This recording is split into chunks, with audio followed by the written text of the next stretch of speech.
কল্পনা করুন এমন একটি কারাগার যেখানে কোনো দেওয়াল নেই, কোনো তালা নেই, কোনো প্রহরী নেই।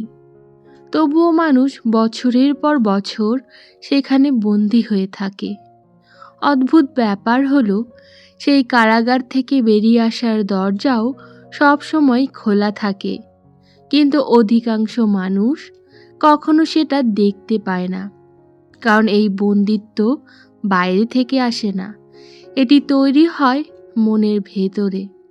একটি চিন্তা আসে, তারপর আরেকটি, তারপর তার সঙ্গে জুড়ে যায় ভয়, সন্দেহ, আশঙ্কা আর অসংখ্য কল্পনা। কিছু সময় পর মানুষ আর বাস্তবতাকে দেখে না, সে দেখতে শুরু করে নিজের মনের তৈরি গল্পগুলোকে। একটি ঘটনা মানুষকে একবার আঘাত করতে পারে, কিন্তু সেই ঘটনা নিয়ে তৈরি করা চিন্তা তাকে শতবার কষ্ট দিতে পারে। একটি ভয় হয়তো কখনো সত্যি হবে না, কিন্তু সেই ভয়কে বিশ্বাস করেই একজন মানুষ তার পুরো জীবন কাটিয়ে দিতে পারে। আর যদি বলা হয় জীবনের সবচেয়ে বড় মুক্তি নতুন কিছু পাওয়ার মধ্যে নয়, বরং এমন একটি সত্য উপলব্ধি করার মধ্যে লুকিয়ে রয়েছে, যা জানার পর হয়তো নিজের মনকেও আগের মতো বিশ্বাস করতে ইচ্ছে করবে না, তাহলে আজকের যাত্রা শুরু হবে ঠিক সেখান থেকেই। স্বাগতম মাইন্ড সামারি বাই স্বর্ণালীতে। জীবনের পথে চলতে চলতে মানুষ অনেক কিছু শেখে। কিভাবে সফল হতে হয়, কিভাবে সম্পর্ক গড়তে হয়, কিভাবে লক্ষ্য অর্জন করতে হয়, কিভাবে অন্যদের বুঝতে হয়। কিন্তু এই শেখার ভিড়ে একটি বিষয় প্রায়ই অদেখা থেকে যায়, নিজের মনের প্রকৃত স্বভাবকে বোঝা। আমরা প্রতিদিন অসংখ্য চিন্তার মধ্য দিয়ে যাই। কিছু চিন্তা আমাদের সাহস দেয়, কিছু চিন্তা আবার আমাদেরকে থামিয়ে দেয়। কিছু চিন্তা আশার আলো দেখায়, আবার কিছু চিন্তা অকারণেই ভয়, অস্থিরতা এবং দুশ্চিন্তার জন্ম দেয়। ধীরে ধীরে এমন এক সময় আসে যখন মানুষ বুঝতেই পারে না সে বাস্তবতার মধ্যে বাস করছে নাকি নিজের মনের তৈরি ব্যাখ্যা এবং গল্পগুলোর মধ্যে। অদ্ভুত বিষয় হলো জীবনের অনেক কষ্ট বাইরের ঘটনাগুলো থেকে যতটা না আসে, তার থেকে অনেক বেশি আসে সেই ঘটনাগুলো সম্পর্কে আমাদের অন্তহীন ভাবনা থেকে। কখনো আমরা অতীতকে বয়ে বেড়াই, কখনো ভবিষ্যৎকে নিয়ে উদ্বিগ্ন থাকি, আর এই দুয়ের মাঝে বর্তমান মুহূর্তটা নীরবেই হারিয়ে যেতে থাকে। আজকের এই বইয়ের আলোচনায় আমরা এমন কিছু ধারণার গভীরে প্রবেশ করব, যা হয়তো প্রথমে খুব সাধারণ মনে হবে, কিন্তু একটু মন দিয়ে দেখলে জীবনের অনেক অস্থিরতার মূল কারণকে নতুনভাবে বুঝতে সাহায্য করবে। এটি কোনো দ্রুত সমাধানের গল্প নয়, কোনো প্রেরণামূলক স্লোগানেরও গল্প নয়, বরং এটি এমন এক উপলব্ধির যাত্রা যেখানে মানুষ ধীরে ধীরে আবিষ্কার করে শান্তি সব সময় বাইরে খুঁজে পাওয়া যায় না, অনেক সময় তা অপেক্ষা করে থাকে মনের শব্দের ওপারে, এক গভীর নীরবতার মধ্যে। তাহলে চলুন শুরু করা যাক সেই যাত্রা, যেখানে লক্ষ্য নতুন কিছু যোগ করা নয়, বরং এমন কিছু দেখার চেষ্টা করা যা এতদিন আমাদের চোখের সামনেই ছিল, অথচ কখনো সত্যিই দেখা হয়নি। পার্ট 1, যে কারাগারের দেওয়াল দেখা যায় না। মানুষ সাধারণত মনে করে তার জীবনের কষ্টগুলো বাইরের পৃথিবী থেকে আসে। কেউ ভাবে অর্থের অভাব তাকে অস্থির করে রেখেছে, কেউ ভাবে হয়তো সম্পর্কের জটিলতা, কেউ ভাবে ভবিষ্যতের অনিশ্চয়তা, আবার কেউ মনে করে অতীতের কিছু ঘটনা তার শান্তি কেড়ে নিয়েছে। কিন্তু এই বই আমাদের একেবারে অন্য একটি জায়গায় নিয়ে যায়। এটি বলে হয়তো সমস্যাগুলোর অস্তিত্ব রয়েছে, কিন্তু আমাদের কষ্টের একটি বড় অংশ সমস্যা থেকে আসে না, আসে সমস্যাকে ঘিরে আমাদের অবিরাম চিন্তা থেকে। একটি স্বচ্ছ কাচের জানালার কথা ভাবুন। জানালার ওপারে একটি সুন্দর বাগান রয়েছে। ফুল ফুটেছে, রোদ পড়ছে, বাতাস বইছে, কিন্তু সেই কাচের ওপর ধীরে ধীরে ধুলো জমতে থাকে। তাহলে একসময় মানুষ বাগানটাকে আর পরিষ্কারভাবে দেখতে পাবে না। সে ভাবতে শুরু করবে যে বাইরে সব কিছুই মলিন, অথচ বাস্তবে বাগান বদলায়নি, শুধু কাচের ওপরে জমে থাকা স্তরগুলো তার দৃষ্টিকে বদলে দিয়েছে। লেখক বলতে চান, মানুষের মন অনেকটা সেই কাচের মতো। বাস্তবতার ওপর আমরা অসংখ্য ব্যাখ্যা, অনুমান, ভয়, স্মৃতি এবং কল্পনার স্তর বসিয়ে দেই।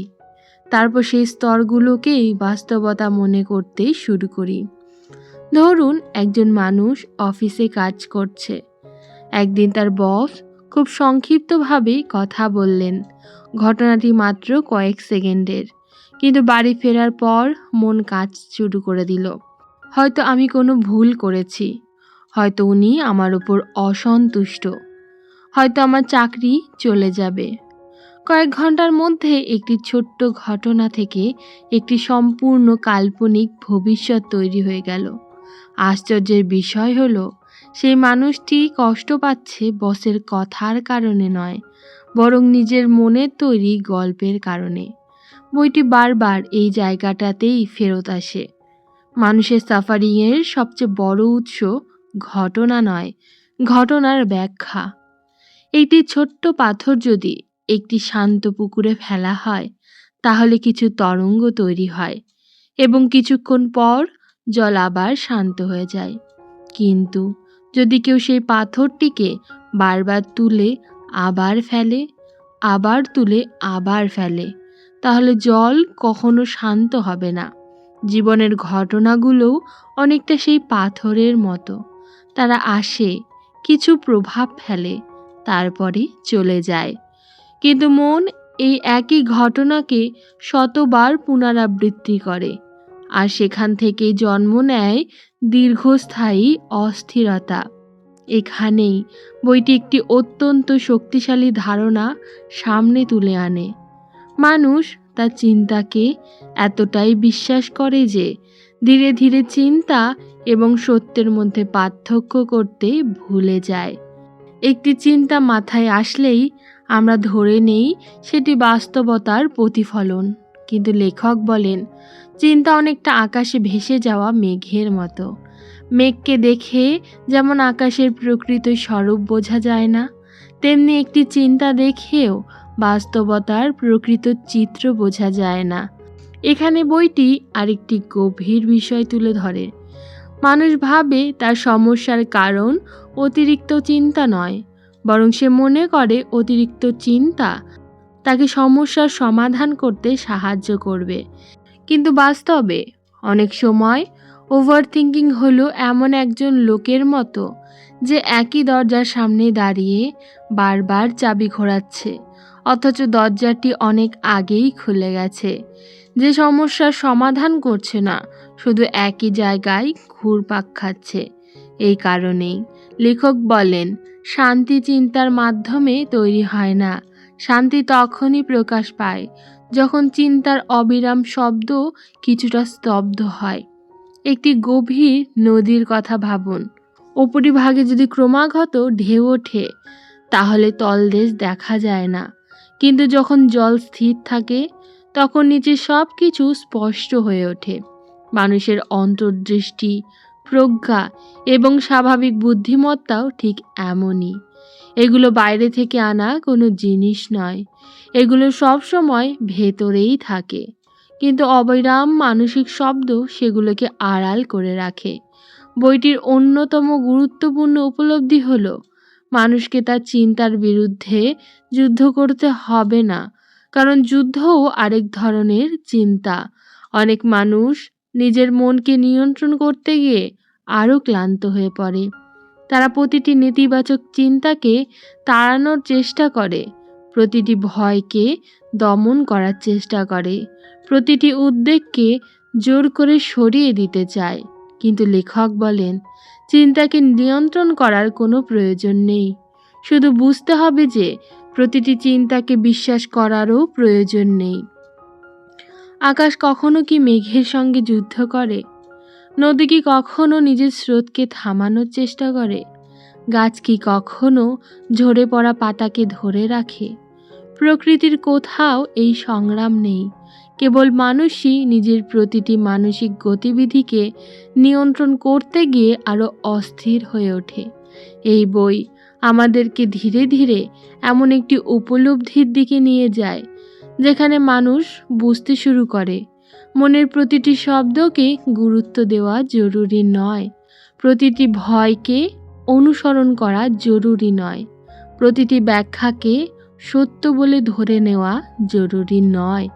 কারণ কখনো কখনো সবচেয়ে বড় স্বাধীনতা নতুন কিছু জানার মধ্যে নয়, সবচেয়ে বড় স্বাধীনতা হলো উপলব্ধি করা যে এতদিন যে কণ্ঠস্বরকে নিজের একমাত্র সত্য বলে মনে করা হচ্ছিল, সেটি হয়তো শুধু একটি ক্ষণস্থায়ী চিন্তা ছিল। আর এই উপলব্ধি বইয়ের বাকি অংশের ভিত্তি তৈরি করে, যেখানে মানুষের পরিচয়, ভয়, সুখ, ভালোবাসা এবং অন্তর্নিহিত শান্তির প্রকৃতি নিয়ে আরও গভীর আলোচনা শুরু হয়। পার্ট 2, যখন মানুষের নিজের চিন্তা নয়, চিন্তার দর্শক হয়ে ওঠে। বইটির প্রথম অংশে একটি বিষয় পরিষ্কার হয়ে যায়, সব চিন্তা সত্য নয়। কিন্তু এখানেই আরেকটি গভীর প্রশ্ন উঠে আসে, যদি চিন্তাগুলো সত্য নাও হয়, তাহলে মানুষ কেন সেগুলোকে এত শক্তভাবে বিশ্বাস করে?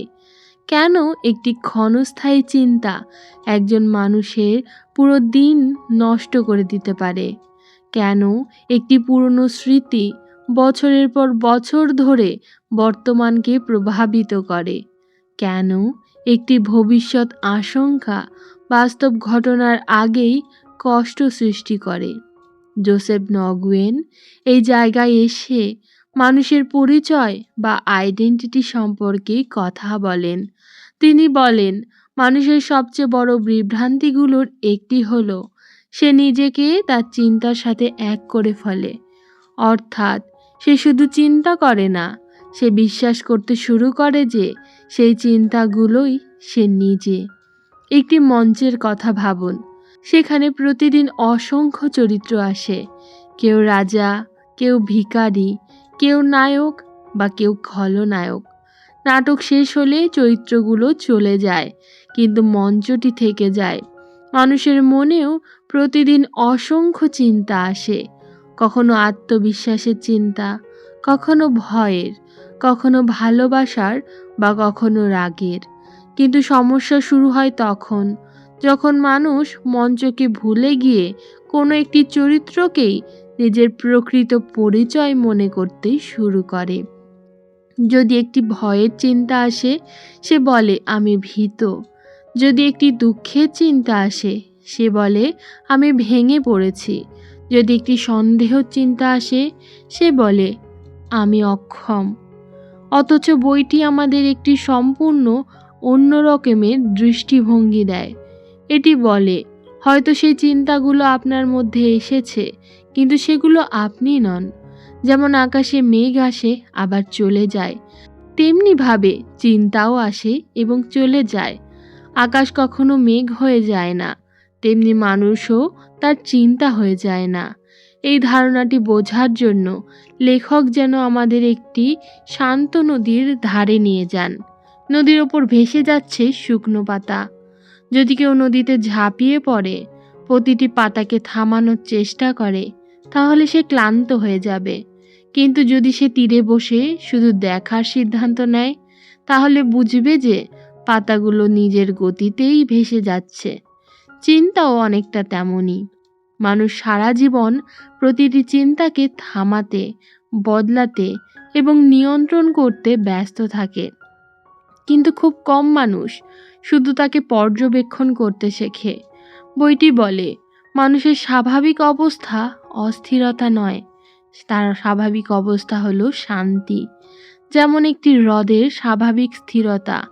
বাতাস এলে ঢেউ ওঠে, কিন্তু বাতাস চলে গেলে হ্রদ আবার শান্ত হয়ে যায়। সমস্যা তখন হয় যখন আমরা ঢেউকেই হ্রদের প্রকৃত পরিচয় বলে ধরে নিই। অনেক মানুষ মনে করে যেদিন আমার সব সমস্যা শেষ হবে সেদিন আমি শান্তি পাব। কিন্তু লেখক বলেন এটি ঠিক এমন যেন কেউ বলে যেদিন সমুদ্রে আর কোনো ঢেউ থাকবে না সেদিন আমি সমুদ্রকে সুন্দর বলবো। বাস্তবতা হলো ঢেউ থাকবে, জীবনে চ্যালেঞ্জ থাকবে, অনিশ্চয়তাও থাকবে, কিন্তু সেগুলোর মাঝেও এক ধরনের গভীর স্থিরতা সম্ভব। এই বইয়ের অন্যতম সুন্দর উপলব্ধি হলো শান্তি তৈরি করতে হয় না, শান্তি অর্জন করতেও হয় না।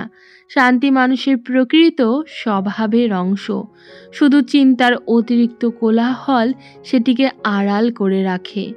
একটি পুরনো আয়নার কথা ভাবুন। বছরের পর বছর ধুলো জমে রয়েছে তার ওপর। এখন যদি কেউ আয়নাটিকে পরিষ্কার করতে শুরু করে, সে নতুন কিছু তৈরি করছে না, সে শুধু আগে থেকে যা ছিল সেটিকে দৃশ্যমান করছে। মানুষের অন্তরের শান্তিটাও অনেকটা এমনই। তা বাইরে থেকে আনা কোনো বস্তু নয়, এটা সবসময়ই উপস্থিত ছিল। কেবল ভয়, দুশ্চিন্তা, অতিরিক্ত বিশ্লেষণ এবং মানসিক শব্দের স্তরগুলো সেটিকে ঢেকে রেখেছিল। এখানে বইটি অহংকার বা ইগোর একটি সূক্ষ্ম ব্যাখ্যাও দেয়। সাধারণত মানুষ ইগো বলতে শুধু অহংকার বোঝে, কিন্তু লেখকের দৃষ্টিতে ইগো অনেক বিস্তৃত। ইগো হলো সেই মানসিক পরিচয় যা নিজেকে নানা গল্পের মাধ্যমে সংজ্ঞায়িত করে। যেমন আমি ব্যর্থ, আমি সবসময় দুর্ভাগা, আমার সঙ্গে ভালো কিছু হয় না, আমি অন্যদের মতো নই। এইসব গল্প ধীরে ধীরে এমন শক্তিশালী হয়ে ওঠে যে মানুষ সেগুলোকেই বাস্তব সত্য বলে ধরে নেয়। তারপর তার পুরো জীবন সেই গল্পের চারপাশে ঘুরতে থাকে। একজন মালি যদি ভুলবশত একটি শুকনো ডালকে পুরো গাছ মনে করে, তাহলে সে কখনোই গাছের প্রকৃত সৌন্দর্য দেখতে পাবে না। তেমনি মানুষও যখন নিজের কোনো সীমাবদ্ধ অভিজ্ঞতাকে পুরো পরিচয় বানিয়ে ফেলে, তখন সে নিজের প্রকৃত সম্ভাবনাকেও দেখতে পারে না। বইটি তাই আমাদের বারবার ফিরিয়ে নিয়ে যায় একটি মৌলিক সত্যের দিকে। মানুষ তার চিন্তার চেয়েও বড়, তার ভয়ের চেয়েও বড়, তার অতীতের চেয়েও বড়, তার গল্পের চেয়েও বড়। এবং এখান থেকেই শুরু হয় প্রকৃত স্বাধীনতা। কারণ স্বাধীনতা মানে সবসময় সুখী থাকা নয়, স্বাধীনতা মানে কখনো কষ্ট না পাওয়াও নয়। স্বাধীনতা মানে হলো একটি চিন্তা আসতে পারে, কিন্তু তা আর আপনাকে নিজের বন্দি বানাতে পারবে না। একটি ভয় দেখা দিতেই পারে, কিন্তু তা আর আপনার ভবিষ্যৎ নির্ধারণ করবে না। একটি দুঃখ আসতেই পারে, কিন্তু তা আপনার পরিচয় হয়ে উঠবে না। ঠিক যেমন আকাশ মেঘকে স্থান দেয়, কিন্তু মেঘকে কখনো নিজের পরিচয় বানায় না। আর এই উপলব্ধির মধ্য দিয়েই বইটি ধীরে ধীরে আমাদের নিয়ে যায় তার শেষ এবং সবচেয়ে সুন্দর অংশে। পার্ট 3, যে শান্তিকে খুঁজতে হয় না। মানুষের জীবনের একটি অদ্ভুত বৈপরীত্য হলো, সে যে জিনিসটিকে সবচেয়ে বেশি খোঁজে, অনেক সময় সেটি খুঁজতে খুঁজতেই তার থেকে সবচেয়ে বেশি দূরে সরে যায়। সুখ তার একটি বড় উদাহরণ। ছোটবেলা থেকেই মানুষকে শেখানো হয় আরও কিছু অর্জন করতে পারলেই সে সুখী হবে। আরও অর্থ, আরও সাফল্য, আরও স্বীকৃতি, আরও নিরাপত্তা, আরও নিশ্চয়তা। ফলে জীবন ধীরে ধীরে একটি অন্তহীন অপেক্ষায় পরিণত হয়। মানুষ ভাবে আরেকটু পরে, আরেকটু পেলে, এই সমস্যাটা মিটলে, ওই লক্ষ্যটা পূরণ হলে তখন সে শান্তি পাবে। কিন্তু বইটি একটি গভীর প্রশ্ন তোলে, যদি এতদিন ধরে মানুষ সুখকে খুঁজেই যায়, তাহলে কেন পৃথিবীতে এত সফল প্রতিষ্ঠিত মানুষও ভেতরে ভেতরে অস্থির থাকে? কেন লক্ষ্য পূরণের আনন্দ কিছুদিন পরেই আবার ফিকে হয়ে যায়? কেন একটি স্বপ্ন পূরণ হওয়ার পর মন আবার নতুন কোনো অভাব খুঁজে বের করে। লেখক বলেন, কারণ মানুষ সুখকে একটি গন্তব্য ভেবে ভুল করে, অথচ সুখ কোনো গন্তব্য নয়। এটি এমন একটি অবস্থা যা তখনই প্রকাশ পায় যখন মানুষ সাময়িকভাবে তার মানসিক সংগ্রাম থেকে বেরিয়ে আসে। একটি শিশুর কথা ভাবুন। সে একটি প্রজাপতির পেছনে দৌড়াচ্ছে। সে হাসছে, খেলছে, আকাশ দেখছে, বাতাসকে অনুভব করছে। সেই মুহূর্তে তার সুখের জন্য কোনো কারণ দরকার হয় না, কারণ সে তার চিন্তার মধ্যে বাস করছে না, সে সরাসরি জীবনের মধ্যে বাস করছে। কিন্তু বড় হওয়ার সঙ্গে সঙ্গে মানুষ জীবনকে অনুভব করার বদলে তাকে বিশ্লেষণ করতে শুরু করে। প্রতিটি ঘটনার মানে খোঁজে, প্রতিটি অনুভূতির ব্যাখ্যা খোঁজে, প্রতিটি মুহূর্তকে বিচার করতে শুরু করে। আর ধীরে ধীরে বর্তমান মুহূর্তের বদলে তার মন হয়ে ওঠে তার প্রধান বাসস্থান। বইটি বলে, মানুষের প্রকৃত জীবন সবসময় বর্তমান মুহূর্তেই ঘটে, কিন্তু তার অধিকাংশ কষ্ট বাস করে অতীত আর ভবিষ্যতের মধ্যে। অনুশোচনা অতীতে বাস করে, উদ্বেগ ভবিষ্যতে বাস করে, কিন্তু শান্তি সবসময় বর্তমানকেই অপেক্ষা করে। একটি নদীর কথা ভাবুন। নদী কখনো গতকালের জল ধরে রাখে না, আগামীকালের জলের জন্যও অপেক্ষা করে না, সে শুধুমাত্র প্রবাহিত হয়ে চলে। মানুষের মন যখন অতীতের স্মৃতি আর ভবিষ্যতের কল্পনার মধ্যে আটকে যায়, তখন সে নিজের স্বাভাবিক প্রবাহ হারিয়ে ফেলে। লেখক ভালোবাসা নিয়েও একটি অসাধারণ কথা বলেন। মানুষ সাধারণত মনে করে ভালোবাসা বাইরে থেকে আসে। কোনো মানুষ, কোনো সম্পর্ক, কোনো অভিজ্ঞতা তাকে ভালোবাসা দেবে। কিন্তু বইটি ইঙ্গিত করে ভালোবাসা অনেকটা সূর্যের আলোর মতো। সূর্যকে তৈরি করতে হয় না, শুধু মেঘ সরে গেলেই আলো দৃশ্যমান হয়। তেমনি মানুষের অন্তরের স্বাভাবিক অবস্থার মধ্যে ভালোবাসা, শান্তি এবং আনন্দ আগে থেকেই রয়েছে। শুধু ভয়, সন্দেহ এবং চিন্তার ঘন মেঘ সেগুলোকে আড়াল করে রাখে। এই বইয়ের শেষ দিকে এসে একটি উপলব্ধি ক্রমশ পরিষ্কার হতে থাকে। মানুষের জীবনের অধিকাংশ মানসিক যন্ত্রণা বাস্তবতার সঙ্গে সংঘর্ষ থেকে নয়, বরং বাস্তবতাকে মনের তৈরি গল্প অনুযায়ী হওয়ার দাবি থেকে জন্ম নেয়। যখন জীবন আমাদের প্রত্যাশা মতো হয় না, তখন মন লড়াই শুরু করে, কিন্তু বাস্তবতা কখনো সেই লড়াইয়ের অংশ হয় না, কেবল মানুষ ক্লান্ত হয়। একটি গাছকে দেখুন। ঝড় এলে সে বাতাসের সঙ্গে যুদ্ধ করে না, সে কিছুটা নুয়ে যায়, কিছুটা পাতা হারায়, কিন্তু ঝড় থেমে গেলে আবার সোজা হয়ে দাঁড়ায়। এই বইও মানুষকে এমন একটি মানসিক নমনীয়তার দিকে আহ্বান জানায়, যেখানে প্রতিটি ঘটনার বিরুদ্ধে প্রতিরোধ নয়, বরং সচেতন গ্রহণযোগ্যতা জন্ম নেয়। আর তখন একটি আশ্চর্য পরিবর্তন ঘটে। মানুষ বুঝতে শুরু করে যে তাকে তার চিন্তা থেকে মুক্তি পেতে হবে না, তাকে তার মনকে জয় করতে হবে না, তাকে প্রতিটি নেতিবাচক অনুভূতি দূরও করতে হবে না। শুধু এতটুকু বুঝতে হবে যে চিন্তা আসবে এবং যাবে, কিন্তু সেগুলোই তার পরিচয় না।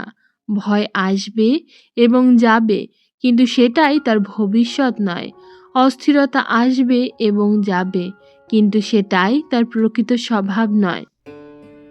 জীবনের অনেক প্রশ্নের উত্তর হয়তো সব সময় বাইরে খুঁজে পাওয়া যায় না। কখনো কখনো সবচেয়ে গুরুত্বপূর্ণ উত্তরগুলো লুকিয়ে থাকে আমাদের নিজের ভেতরেই, সেই নীরব জায়গায় যেখানে চিন্তার কোলাহল থেমে যায় এবং উপলব্ধি কথা বলতে শুরু করে। আজকের আলোচনা যদি এক মুহূর্তের জন্য নিজের মনকে নতুনভাবে দেখতে সাহায্য করে থাকে, তাহলে এই যাত্রা সার্থক। আমি স্বর্ণালী, আপনি দেখছেন মাইন্ড সামারি বাই স্বর্ণালী। এমন আরও গভীর, শান্ত এবং জীবন উন্নয়নমূলক বইয়ের সারাংশ পেতে ভিডিওটি লাইক করুন, শেয়ার করুন এবং চ্যানেলটি সাবস্ক্রাইব করে রাখুন। আবারও দেখা হবে প্রোডাক্টিভিটির নতুন কোনো একটি অধ্যায়ে।